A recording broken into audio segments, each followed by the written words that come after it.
आपली पार्सल सुविधा सुरू झालेली आहे. नुसतीच गेल्या आठवड्यात सुरू झालेली असूनसुद्धा इतका भारी सपोर्ट आलेला आहे ना, भरपूर मागणीसुद्धा बिस्किटला आहे. मला अजिबात असं वाटलं नव्हतं की एवढी ऑर्डर आपल्याला येईल, कारण बेकरी प्रॉडक्टमध्ये आणि घरगुती बिस्किटमध्ये खूप फरक आहे.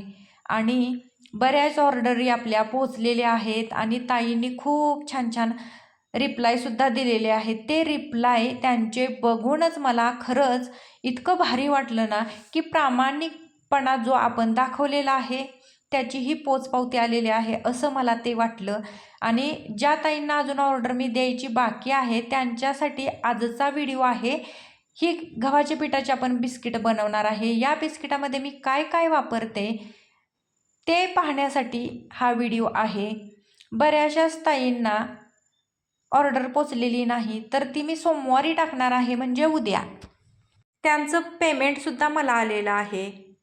ज्या ताईंना अजून बिस्किट ऑर्डर करायचे आहेत त्यांनी दिलेल्या व्हॉट्सअप क्रमांकावरती हाय टाका.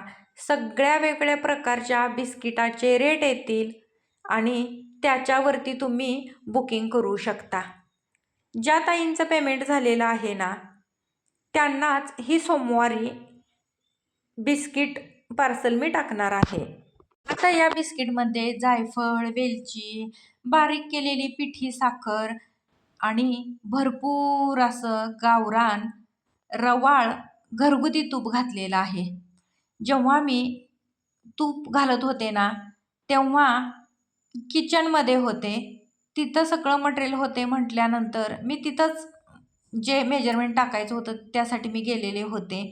पण व्हिडिओचा अँगल थोडासा चुकला आणि शूट झाल्याच्या नंतर मग माझ्या लक्षात आलं की मोबाईल आपण चुकीचा लावलेला आहे. थोडा ॲडजस्ट करून घ्या.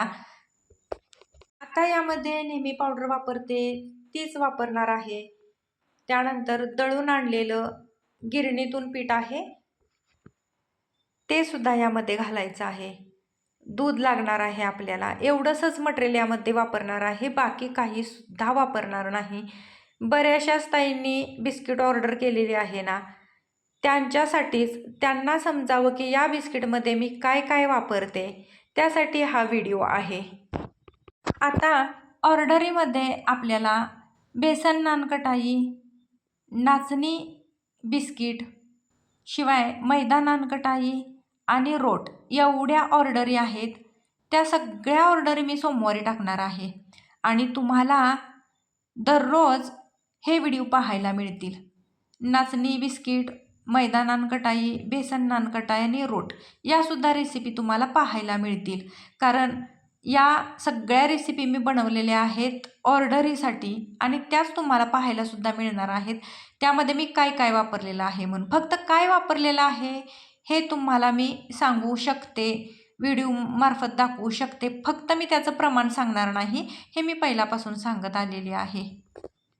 जी आपण गव्हाच्या पिठाची बिस्किटं बनवतो ती साखरेतली आणि गुळातली अशा 2 प्रकारची बनवतो. जी गुळातली बनवतो ती सेंद्रिय गूळ पावडर वापरून बनवलेली बिस्किटं आहेत. शिवाय नाचणीची बिस्किट आहेत ती सुद्धा सेंद्रिय गुळातील बनवणार आहे. बेसन नानकटाई ती सुद्धा गिरणीतून दळून आणलेल्या पिठाची आपल्याकडे मिळते. ज्यांना ज्यांना या सगळ्या बिस्किटाची ऑर्डर करायची असेल त्यांनी ऑर्डर करू शकता. बऱ्याचशाच ताईंचं असं म्हणणं आहे की तुमचा कॉल लागत नाही. तर होय, लागत नाही, कारण तो ओन्ली व्हॉट्सअप क्रमांक आहे म्हणून. आणि या फोनवरती बोलायसाठी मला अजिबात वेळ नाही, कारण ही बिस्किटं बनवायलाच अख्खा दिवस जातो. त्यानंतर थोडं एडिटिंग करायचं असतं, मध्ये शूटिंग करायचं असतं, त्यामुळं फोनवर बोलणं मला शक्य नाही. तुम्हाला जे काही प्रश्न पडलेत ना, ते कमेंट बॉक्समध्ये विचारा. मी त्याची उत्तरे जेव्हा मला वेळ भेटेल तेव्हा नक्कीच देण्याचा प्रयत्न करेन.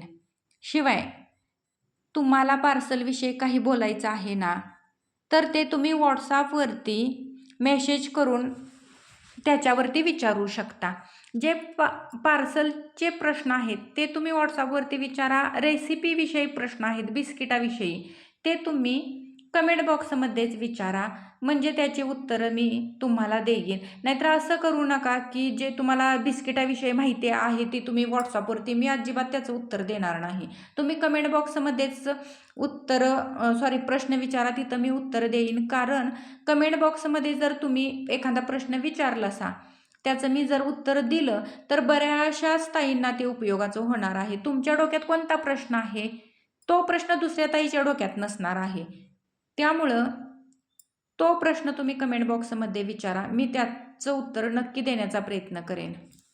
आता एका ताईची कमेंट आलेली आहे, सेंद्रिय गुळ कुठं मिळतो? कुठल्याही किराणा स्टोअरमध्ये मिळतो, शिवाय बाजारमध्ये मिळतो, डीमार्टमध्ये मिळतो, कुठंही सहज अवेलेबल आहे. सेंद्रिय गुळ म्हणजे गुळ पावडर वापरायची आहे. गुळ नाही, गुळ म्हणजे खडे नाही तर पावडर वापरायची आहे. ती सुद्धा मिक्सरवर बारीक करून पुन्हा घ्यायची आहे आणि मगच वापरायची आहे.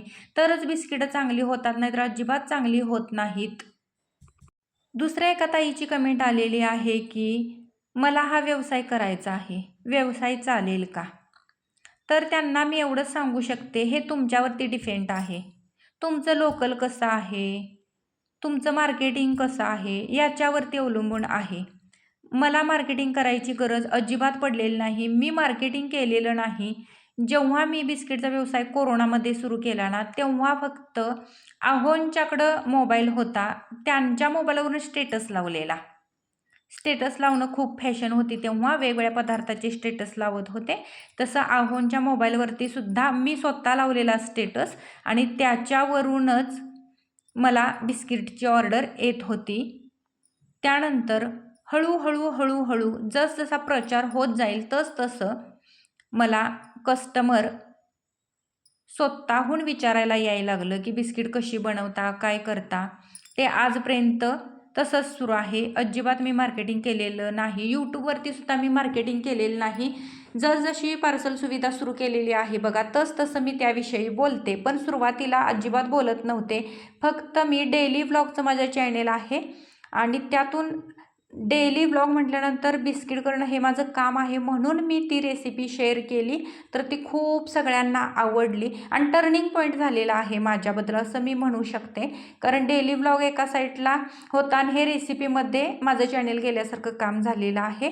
आणि ही बिस्किट आपली बघा पार्सलसाठी तयार झालेली आहे. ज्या ज्या ताईंनी गव्हाच्या पिठाची बिस्किटं ऑर्डर दिलेली आहे ना, त्यांच्यासाठीच ही बिस्किट आहेत. ताई बिस्किट कशी वाटतात कमेंटमध्ये सांगा. भेटू उद्याच्या व्हिडिओमध्ये. तोपर्यंत बाय.